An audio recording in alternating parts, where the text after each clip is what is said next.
حضرت ابو ہریرہ رضی اللہ عنہ نے بیان کیا کہ نبی کریم صلی اللہ علیہ وسلم کی خدمت میں ایک صحابہ آئے اور کہا کہ میں تو ہلاک ہو گیا۔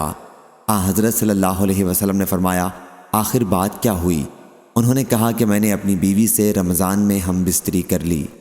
حضرت صلی اللہ علیہ وسلم نے فرمایا پھر ایک غلام آزاد کر دو، یہ کفارہ ہو جائے گا۔ انہوں نے عرض کیا کہ میرے پاس کچھ نہیں ہے۔ حضرت صلی اللہ علیہ وسلم نے فرمایا پھر 2 مہینے متواتر روزے رکھ لو۔ انہوں نے کہا کہ مجھ میں اس کی بھی طاقت نہیں ہے۔ حضرت صلی اللہ علیہ وسلم نے فرمایا کہ پھر 60 مسکینوں کو کھانا کھلاؤ۔ انہوں نے کہا کہ اتنا میرے پاس سامان بھی نہیں ہے۔ اس کے بعد آپ کے پاس ایک ٹوکرا لایا گیا جس میں کھجوریں تھیں۔ آپ صلی اللہ علیہ وسلم نے دریافت فرمایا کہ مسئلہ پوچھنے والا کہاں ہے؟